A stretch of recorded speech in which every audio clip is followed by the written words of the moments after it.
Hey my people, welcome back to another episode of Justice View.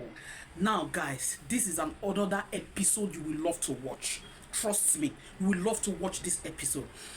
See, parents, if you are a mother, you are a father, you are married, single mother, as far you have a child, see, do not leave your child, or rather your children, in the hands of house help. Yes, we know that there are some house help that are good. They are kind. You can leave your children for them. But I would advise you never to leave your children for your house help 100%. It is wrong and you are risking your life. This is a woman who explained to Pastor Fumi Lazarus how she became a lesbian. How she was molested by her house help. How they, literally the parents will leave her for their house help. Go to seek for their daily bread. Also make sure that they provide for their children, but they never knew that things was happening underground. Their home was getting spoiled, like their child was. Guys, watch this video and see for yourself. It is so pathetic. Some children go through a lot. We all know that as a parent, we all have to look for money to keep the family running. To keep the family to the next level, we have to provide for the children, we have to provide for ourselves, we have to be financially stable. In all of this, you have to put an eye on your children. You have to put an eye on your kids. A lot of your children these days, they become a lesbian, they became a gay, all because of the nonchalant attitude of their parents. They don't ask questions. They don't ask, oh baby, what happened in school today? What happened? What did you and your friend do? Like, we all should develop this habit of asking our children questions. If they know we keep on asking them questions, what they do wrong, it will reduce. Right, so as far back as I can remember, this, let me pick up from when I was 7 years old. At the time, they had brought in one house girl to come stay with me. And I didn't really know much of what was happening, but I know that whenever, because my mom was a banker and my dad, he just wasn't around. Just wasn't around, maybe in the shop or something. So this lady would always come, and now we call it sexual assault. Then I didn't know what it was. I just know that she comes, kisses me, and she merges our private parts together. And yes, a lady merges our private parts together, and she just does something funny, and I just reach a point where I feel some pleasure, and that was it. So fast forward to this was also happening to. I took this character, or I took this thing I had learnt to my neighbor. How old were you then? Seven. Yeah, 7, 8. So I went to my neighbor and we'll play mommy and daddy.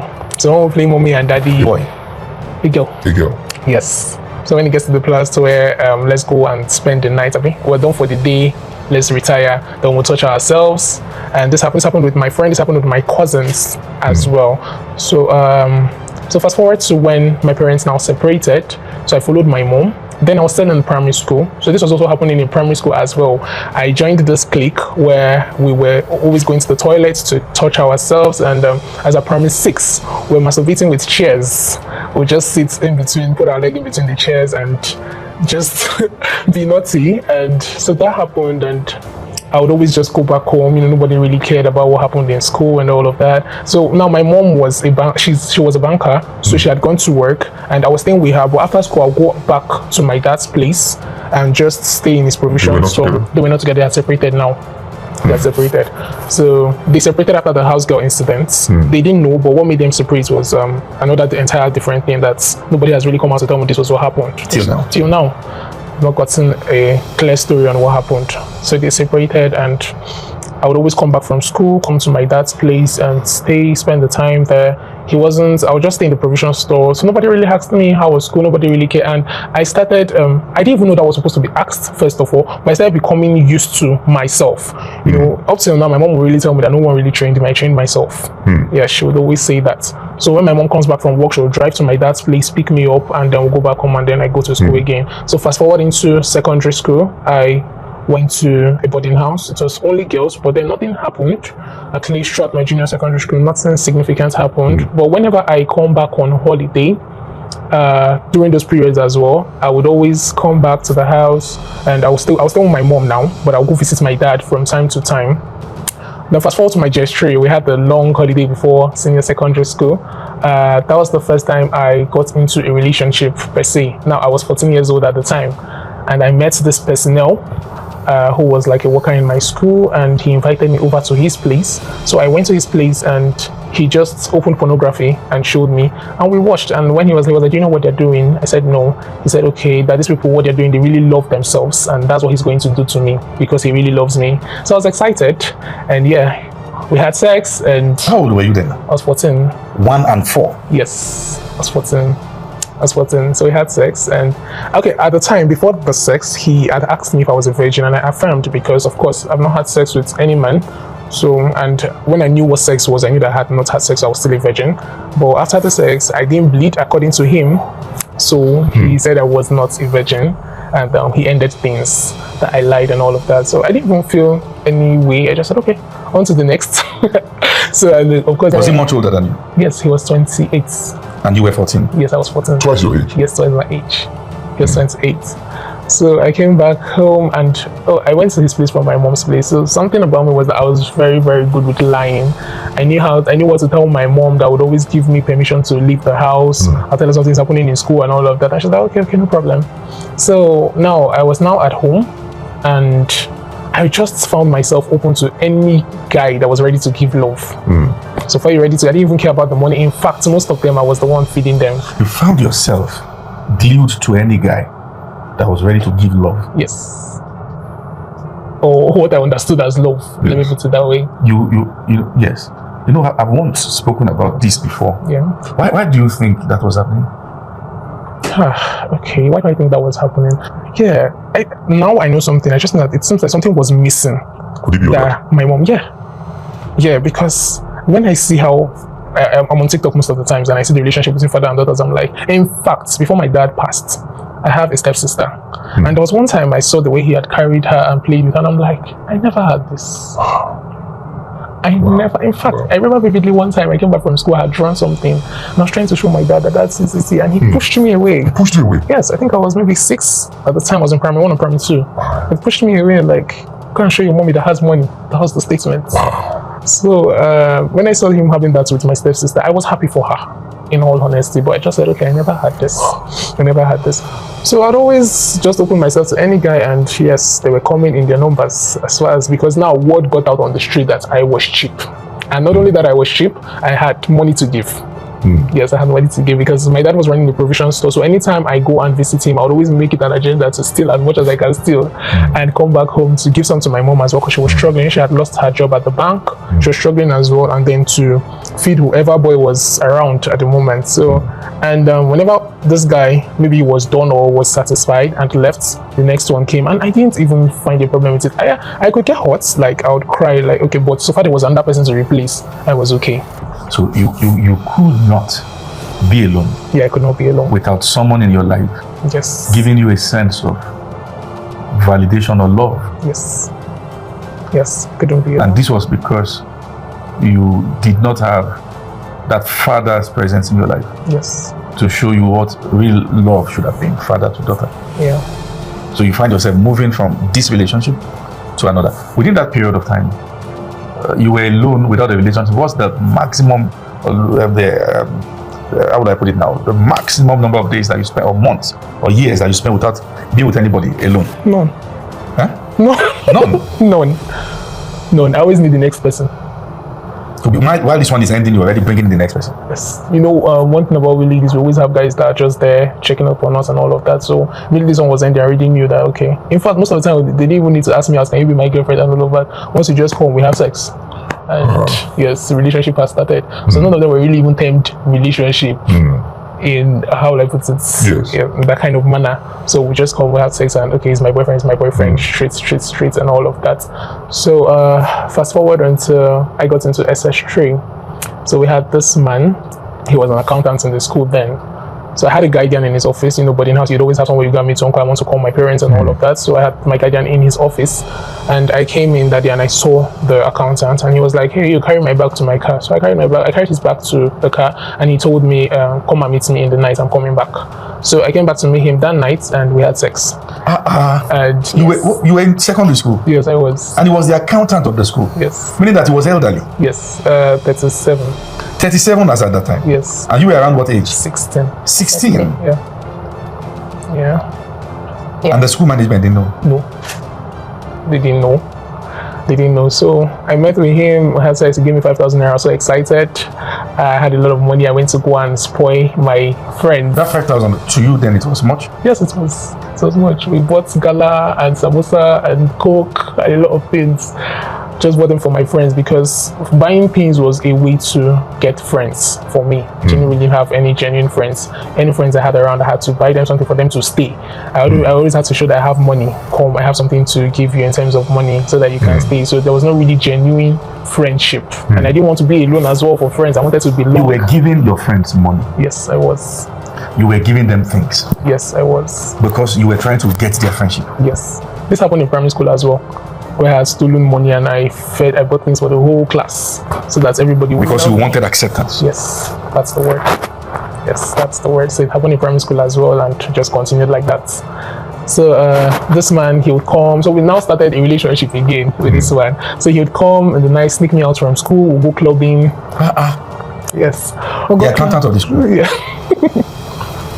Yes. We'd go clubbing and he would bring me back. So during this WAEC period where you are allowed to leave the school, maybe you can take permission that you want to go and write something, just GCE exactly.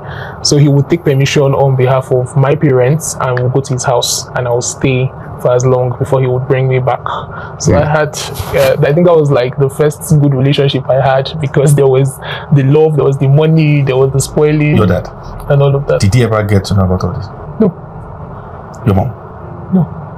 She still doesn't know? She still doesn't know. She still doesn't. I was even having a conversation with her last night. And I was just telling her that, Mom, do you know that God has really kept me? Because she knows I used to leave the house. Of course, we're staying together. Yes. So those days where I will go for carnival, 3 days, I will not come back. And when I come back, she's always crying and I'm always looking at her like, I'm just having fun. Relax, it's not that deep. I didn't know the gravity of it. So I was just telling her yesterday that God really protected me in a lot of ways. I don't have HIV. I don't have HIV. Okay, I'm battling with toilet infections. If I'm not just infections, I've used drugs and it just keeps coming back. And yeah, I'm battling with that one. But I didn't have HIV. I wasn't pregnant. I wasn't kidnapped. I wasn't. In terms of kidnapping, there was a time when I just took a stroll. My mom was at her shop because she was trying to run a restaurant at the time. And I just had to take a stroll. And someone just came to meet me and was like, "Hi, please, do you know so street?" I said, "I don't know." And he was like, "Okay, follow me. Let's look for the street together." And I hopped on the bike with him.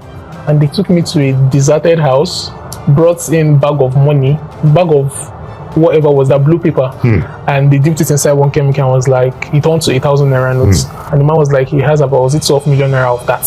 Yes, that was going to, when we turn it all into money, we're going to share it. We're 3 guys and I was the only girl. And you shared 3 million?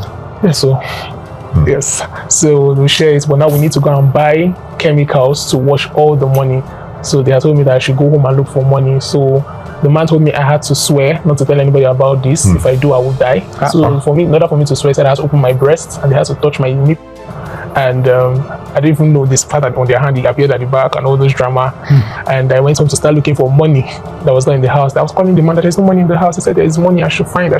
So I didn't call the man again and all of that. So now this continued with me. Apart from the man that I was now dating in school, when I still come on holiday, I still needed guys around that would come and would sleep together and all of that. So yeah, that was happening. I went out every time. Every minute I had the opportunity. In fact, I joined this group of girls, Lagos girls.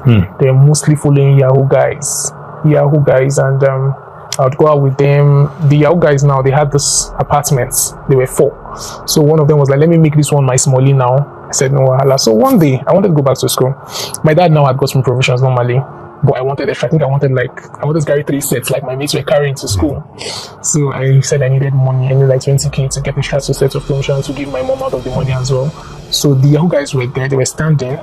One of the girls was with me. So I was like, I need 20k. So they were now like, whoever I sleep with, they'll give me the 20k. So amongst them. So one of them was like, "Let me get them." The other was like, "Let me get them." The other, "Let me get them." Then I said I should choose. So I chose one, and we went. And he didn't give me the money. So he didn't give me money. He stopped taking my calls and all of that. That was the end of it. And I was just like, okay, let me just carry myself and go to school. What was your dad in the midst of all this? He was in his house with his. He had remarried at the time, so he was with his And your mom? family. My mom was around. She was battling with debts and embarrassment here and there. So she wanted to be around, but she just couldn't. Let me just put it that way. She just. How many were you? It was just I. So my mom had to go for another child. She said she did surrogacy or something. No, not surrogacy.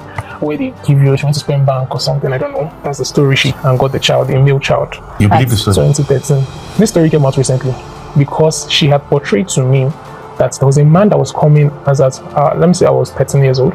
He was coming to see my mom. And one time I wanted to go and meet my mom and I opened the door and I caught them having sex. And that just happened.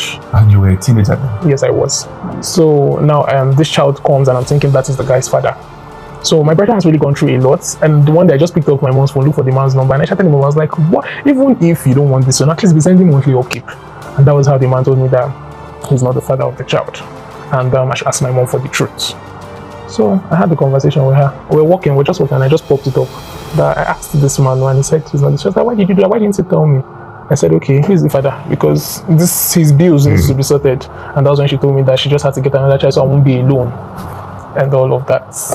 So that happened. Now, fast forward until I entered university. I was dating this particular guy before I entered university, and he was way older than me. I would say 10 years now. He saw all the loopholes. He saw I needed validation. I had low self-esteem. I was striving for acceptance and all of that. And he really, really preyed on it. As in to the extent that one time in the relationship, he told when I caught him cheating, I went through his phone. He was like, "Why did you go through my phone?" Then he told me that, do I know that when he thinks of this girl and this girl and this girl, thinks about the girls, it's only me that he finds suitable, that he wants to spend the rest of his life with. And I was so happy that I was the one chosen. I didn't mind being with other guys. I didn't mind. I was so happy that yes, even though he was talking to all of them, I was the one chosen. And mind you, I was providing for this guy. Yes. How old were you at this point? 17. You have the track record of being a breadwinner in your relationship. Yes, I did. I didn't mind. I had this mentality that men that, in fact, I still do to an extent, that men that have money would always downgrade you because they have the money. Yes, because they have the money, they wouldn't give you the love. Maybe I'm just going to answer to that because you said you still have a bit of that notion. Yeah. But first, it depends on what kind of man. If the man is in Christ, so first, we don't even have fellowship with anyone who is not in Christ. So when a man is in Christ, his mind is renewed after a new order. So it's not about money. And besides, you're making yours. Exactly. Exactly. So I've always said money is no problem because I'll make mine, so I don't have a problem with money. So I didn't mind as far as they were just giving me the love. I can give them the money. I would, when my mom cooks food, like she could make just 2 cups of rice and she's calculating that, okay, if we sell to like 3 customers, at least 1.5 will come out or something. I will now steal out of it and carry and give my baby. Oh my goodness. So I'm gonna give him all. I was taking care of him. In fact, there was one Sunday that we went out and I couldn't go and give him food. The insult I got from him, I'm telling you, that because I'm the one feeding him right, that is why I don't want to bring. In fact, this was not even making sense. But then I was not feeling bad. That okay, don't feel that way. He was owing a lot of people on the streets, and in fact, the notion was whenever his babe comes, the debts will be cleared, and I always had to look for money to find a way to clear those debts. I always had to. So it was really a lot. I got into the university and one thing led to another. I said, when you get into university, you start learning some things. I started learning some things and unlearning some things, and I was like, no, I don't deserve this guy. This guy does not deserve me. So when he now threatened with breakup and all of that, I just let him go, and I already knew the next person. Just next. Exactly. I already knew the next. So I entered the relationship immediately. That one didn't even last. The next one was 2020 COVID. So I went to stay with my dad during the COVID, and while I was trying to bond with my father, it wasn't really possible again. At that trying to bond with him? Yes. But bonding with him was no longer possible? Yeah, it wasn't. It wasn't really possible. Because I had grown by myself and I didn't need anything again. Like, the mentality I just had was provide, shall bring money, just bring money. That was just all I had. So, but in that space, I now got to understand that my dad is a good person.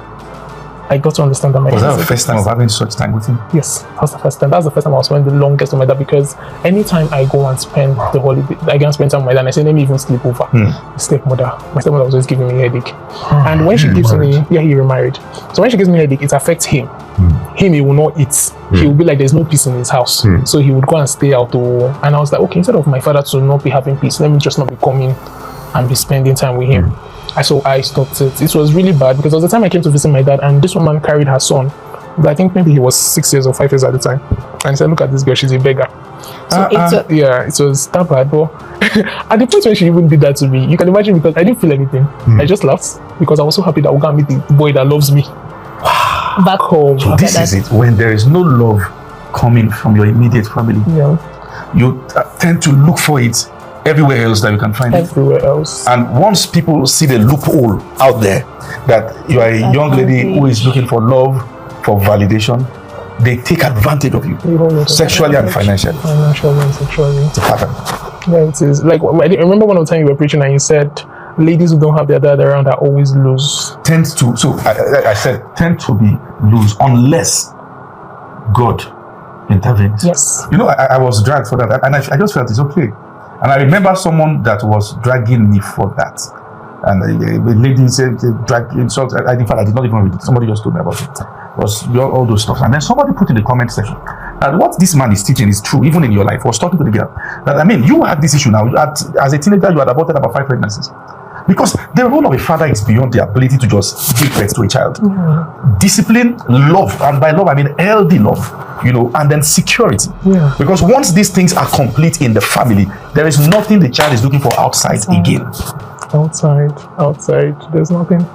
There isn't. My mom was comparing recently. My mom was comparing because she was always saying, "What is your midnight prayers? Me, I've been praying. See where I am. Don't do this thing." She was just complaining, and she now compared myself to one of her friends. Like, families were family friends with our family. So when my dad and my mom were getting married, they were chief bridesmaid and all of that. They are my godparents as well. So their children now are abroad. Okay. And they have a very healthy family. They go on vacations and all of that. And she now mentioned that, can't you see that family? See how they're not even stressing themselves. The children are doing fine. They don't pray this prayer that you're praying. I'm like, Mommy, we're coming from 2 different places.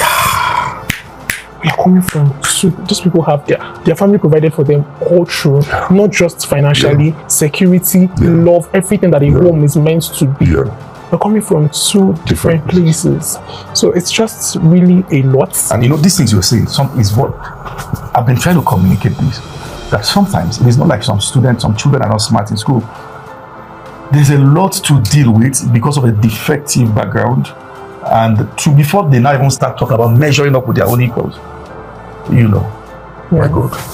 So 2020, I went to spend the holiday with my dad, and I started getting to know at least what he likes, what he doesn't eat, and all of that. That's your first time knowing what he likes and what he doesn't like. Yes. Where was his wife at that point? They had taken her back to the village. The whole family drama. They said she wants to kill my father. This one, that one. So his sisters again. These sisters that always capturing his family came and shipped her back to. Were the sisters involved in your mom's sex? Yes. They were. In fact, when you preach something on Sunday, I had to show my mom the excerpts, and she was like, "Yes, I like this, your apostle." I said, "Mom, don't worry, when you're ready to share your story," because she just has her own story that sometimes I didn't even want to hear because it's just a lot. It's just a lot. They were involved in a lot of things, and I even got to see for myself because I now saw that my father is a good person, my mother is a good person. Both of them are nice. I love both of them. So what happened? So I really got to see that his sisters just came and scattered the family.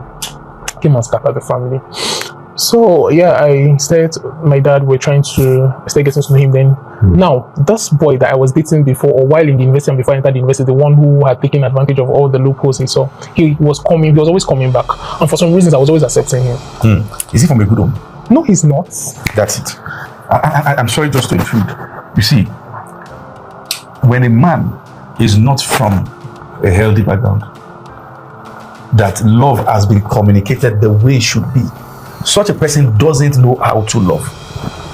He wants to love, but because the healthy emotion has not been built, the only thing he can interpret as love is touch. And that's why sometimes it takes the grace of God for 2 people who are coming from defective background to really get it right. Yes, they may smoothen it over time, but if they meet at the point that they are not grown to know the effect, they'll be fine. So he kept coming back, and this time I had accepted him. So now I didn't know he was coming back for the money. Hey. Yes. So he was asking You for were financing them? Yeah, I was financing them. My dad wasn't, it's not like he was rich, but then I always had a way to just get money from him. A little change. Yeah, that I would save or something. There was a time I had one savings in school self. I saved like 15,000 naira. I tried, I think invest. He now came that he has one rice business so that he wants to buy. So I said I don't have money, this is what I have. He said I should bring it, don't worry that he will borrow it. I now gave it to him. When I had holiday, I asked him, babe, how far the money you borrowed now? He was like, wow, that he didn't know I'm this wicked. That so if he's owing other people, he'll be owing his babe as well. That I'm supposed to leave the money. Gaslighting. I'm telling you, Is that what they call gaslighting? Because this is for those who are not Gen Zs like us, don't know what that means. But he was guilt tripping you. When he collected the money, he said, borrow me. He said, borrow me. And when I asked for the money back, he said, wow, so if he's owing every other person, he'll be owing his babe as well. And that time I was preparing to go back to school. I even bought power bank. He was not like that. He's still even telling me that he needs money and buying power bank. I now told him that this power bank I bought, sure you know that it's so that I can show my mom that I can see what you bought for me. Because my mom was always like, this boy you're following, he's not even buying anything for you. He's not adding anything to your life. This or that one. So I now told him that this power bank I bought is for your own reputation. It'll make you get things small for when my mama did. At least. So it was a lot. So fast forward to that time he had come back again and I was funding him. So my dad now had his birthday around November. So I said, let me just first birthday and celebrating with him, let me buy cake. That's 2020. And all of that, yes. Let me buy cake and all of that. He was asking me for money at the time. So I told him, no, I wanted to celebrate my father. So he said, he started again. That wow, he's asking me for money. And I want to do ordinary birthday. He's looking for means of survival. He's trying to look for a way he can make things stable for us. He wants to open for us. Yes, for us. He wants to do bend down select. He wants to buy a bag. Was not a graduate? So this guy was not a graduate? No, he wasn't a graduate. What was he doing at that time? He was a writer and a relationship coach. Relationship coach? Writer and relationship coach. Who was he coaching? I don't know. Was he coaching people online? I was coaching people online, no. Or trying to get clients because he was even using my Facebook account, just trying to get people. I later discovered he was using my Facebook account to talk with my friends and even ask them out. When one of them had told me that this was what he did, and I confronted him, he said he wanted to test her if she was a good friend for me. Recently, I discovered that he got into a relationship with one of them, and that one, he told her that he was coaching me. We never dated, and I was an info, and that was why I was an infomaniac. Like I liked sex. So that was why we were even having sex. So he was helping me. I had a high libido. He said a lot of horrible things about me to the lady. So when my other friend reached out to me and told me that this was what he said, I was laughing. She said, are you not pained? I said, you don't know who you're dealing with. But at that point, the other girl was already in love with the guy. Yes, he had gone to see her, and when he was leaving her, he stole her bags that she was selling, stole her money. So now they were reaching out to me as well if I had his location. How will relationship coach be stealing girlfriend's bag? This it is it's wrong. Relationship coach. No. Oh God. Ladies to pray. Problems are in sizes. He get married such a man. He will steal the child Cerelac now. He did a lot. I even heard he has given birth. He sent me the baby's picture one time. He did a lot, Apostle. He did a lot. There was a time he sent me one message. I think I need to read that message out. You still have the message? Yeah, I saved it. You saved it? I had to save that message. After several years? Recently, very recently. I had to read that so that you would know the depth of what he saw me as what he pictured me as.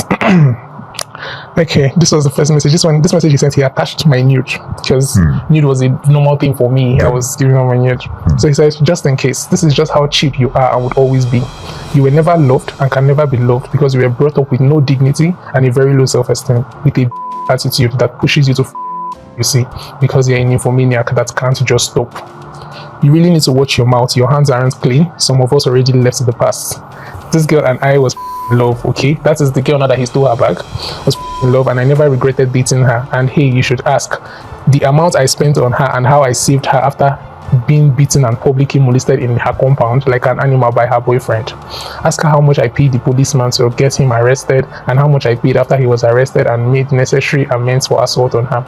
You see, next time you really need to be careful with one-sided stories. It might get you dealt with beyond your thoughts. And just so you know, she and I dated and had several days of sex for over a week, and I'll gladly say it over and aloud. I enjoyed the few weeks spent with her than the years spent with you. A day in love of making with her is better than all the moments spent with you. You were the one dating yourself, oh, definitely not me. That was the message. And this was because he saw that you were not loved anywhere else. Yes. And that was the way he saw you. Yes. That was the way he saw me.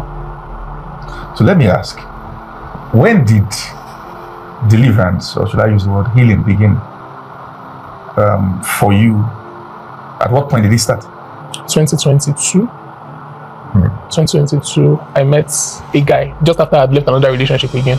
I entered this one with him. But I think this time around I had a month's break because I know we met April 4th. Yes. We met April 4th and started dating on May 1st. So when I got into this relationship, I opened up, not very much, but I did tell him the number of my body counts. I told him my body count, and he just accepted me and he helped me to see myself. He didn't take advantage of it? No, he did not. He did not. He helped me see myself, come out of where I was, made me love myself. I would even tell him that, I'm battling with low self-esteem. He said, I know, don't worry, I'll help you come out of it. And it's not like he himself was an expert in all of this. He wasn't. He was just trying his best. We had come to your sermon together the day you mentioned that many girls who then grow up with their father tend to be loose unless he was there. And when we went back, he was there. Yes, when we went back, he told me, okay, now I understand why you were that way. So he really helped me come out of it. He did. And I think he himself was going through some sort of healing, although I was his first relationship. Really? Yes, I was his first relationship. And he just accepted me. I believe he accepted me because he felt he had done worse on his own end. Yeah, how could he have done worse if you were his first relationship? Not in the term of relationship, no. The life he had lived. Okay, how do I explain this? He has been a thief. He has done terrible. He joined cults. He dropped out of school, let me put it that way, and then deceived everybody in the family that he's done, and he's even doing NYSC. So I was the one that knew all those aspects of him. He opened up to me that this is it. So I believe he seeing himself that way, that okay, he has done a lot of things that doesn't sit well with the kind of background he was coming from. He was coming from a Christian background, Catholic family, that there was a lot of love and the family provided the best. So he was the one that just went astray. Let me not say on his own. There might have been some lapses as well, maybe in terms of family care and all of that, but he just went astray. So he was really seeing himself as that black sheep. In the midst of all this, family dysfunctionality, as hurtful as it can be, there is still that place of personal responsibility. Yeah, exactly. Because sometimes people can come from fantastic place, exactly, and they mess everything up. Yes. And sometimes somebody can come from a very dysfunctional background and take responsibility. Yeah. So he saw himself as that black sheep, and then saw me as that black sheep, and just accepted me and started helping me to come out of it. Then fast forward until when I lost my dad. When did you lose your dad? Last year, July. You said 2020 was the first time you were trying to bond as father and daughter. Yes. Meaning that the bonding didn't last. No, it did not, because he now fell sick. He fell sick. He had surgery on hernia surgery. Okay. Yes. Then after the surgery, he started manifesting symptoms of liver cirrhosis, speaking gibberish. And it was just I and him in the house that day. When he started speaking, I didn't understand what he was saying. So I was crying. I called his friend. Was that after the surgery? Yes. It was after the surgery. How many months after the surgery? Let's say a month. Okay. Let's say a month. So he started showing symptoms of liver cirrhosis? Yes. The eye turned yellow? Yes. Ascited? Was ascited? No, not yet. No stomach bloated? No bloated stomach yet. So they rushed him to the hospital, and that was when family wahala now started. Because now the answers were now coming and saying that I want to kill my father. Yes. They said you were the one trying to kill him? Yes. And I wanted to kill him, and I don't know how to take care of him. I don't even know how to cook. Do his semo very well. They're just coming up with a lot of things, and I was confused because I was just experiencing this as well. I didn't understand what was going on. So from there, one of my auntie, who is a doctor, now decided, okay, let's take him to the east, and I will be able to handle him and give him the medical services that he needs. So I decided to stay back, that I will join them in the village later. So that was how the whole bonding now ended. So now I was at home, and there was this guy that was now at home as well, that was monitoring and managing his bar at the time. So your dad was running the bar. He wasn't more of a Christian? No. Okay. No, he read his Bible very well. He was a very, very wise man, intelligent and all of that. But when he recently came into Christianity after the sickness. That was when he came into Christianity, came into God. So there and then, when they two came, I now started dating the guy that was managing my dad's bar as well. This was like 2020, before I went back to school. So when I went back to school, for some reason, I had malaria first of all. Then I was now manifesting symptoms of bipolar disorder, and they had to take me to a psychiatric ward. And the doctor was like, there are a lot of events that has happened that your brain can no longer carry. That is why you just had to manifest this. So then he started trying to ask me what had happened, and I didn't really open up. So he just assumed that, okay, it's because your parents are not staying together. That's why you manifested this. So he started trying to call my mom and call my dad. People have to show her love and this and that. So we were just trying to be there. But what were the symptoms you were manifesting? Okay, I was hyperactive. I was violent. When you say violent now, I wanted, if you don't allow me to do what I want to do, I'll be very aggressive with you. I remember there was a time where we wanted to go for a night party, and they've locked the gates. I was threatening the porter, because I was staying in the school hostel in the university. I was going to go and jump the fence, and I was my mood swings were just. I was start crying. Before I knew it, I would jump on the table and be shouting, and people already knew that I was a jovial person. And that is another thing. So I was always very happy, but I was always feeling lonely. Yeah, but I was so happy. Externally. So when that stuff started manifesting, they were thinking this is just me being hyper again, but it had already gone out of hand. In fact, there was a point where I just gathered people in my class and I was like, let's go and eat in fancy restaurants. I went and I was like, I'll pay, don't worry. Anybody that wanted anything, I'll pay. Don't worry, I'll pay. I was just saying I'll pay, and I didn't have the money. So I got into a lot of debts from that. Then what happened next? I can't even remember some of the things that happened. These things I'm saying are things that people told me that I was doing. It was that night that I was threatening to jump off the fence that they came with the ambulance. They didn't let me know. They just told me that okay, the bus carrying to the party is here. I should just enter the back seats. So I entered the back, we sat down, and boom, they carried me. You must have done more drama than they told you. Yes. Because if someone was just getting angry, it might not get to the point of ambulance.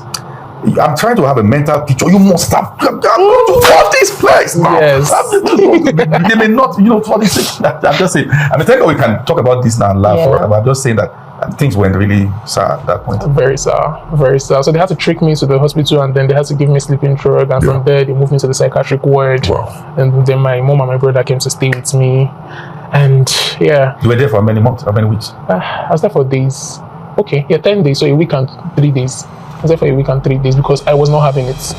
When they were carrying me to the psychiatric ward, I was telling them that nothing is wrong with me. People should leave me alone. They were like, they're going to chain me. I said, people will not. The issue with being in a psychiatric ward is that every time you attempt to tell them you ought not to be there, the demonstration look like that's why you ought to be there. So each time you try to say, see, I am fine. I say, look at her eyes. The pupils is dilating. Exactly. So it's the most difficult thing to say in a psychiatric ward is I'm fine. Someone believes that I'm the one that judges. Oh well. Oh my God. So it was until I became calm, and I didn't even care whether I was in a psychiatric ward or not. That was when they now that's the ulT. released me. That's it. Any attempt to get tired and say, I'm done now, you need to let them see, that's what we are saying. Another anti this and then give the person again. Yeah. So after I left there, I now got depressed for the first time. I discovered that the drug they were giving me was making me depressed. My mom had to come back with me to Abuja. There are drugs that will make you drowsy. Actually. Your muscles, you can't really do that. Actually. So they moved me, I came back with my mom. Do you know that in that depression, that depressed state, that first guy, Gogo called me to ask me for money. My mom had to take the phone. Like, if you call that's the relationship coach. Again. Yes. Relationship coach. Yes. Is he still coaching people now? I don't know. I don't know. Because there's someone's daughter online thinking they're taking counsel. I don't know. My mom had to carry the phone. If you call this number again, I would arrest you. So that was it. Your mom is learned. Yes, she is very learned. Your dad is not. He is. He is too. Yes, very learned.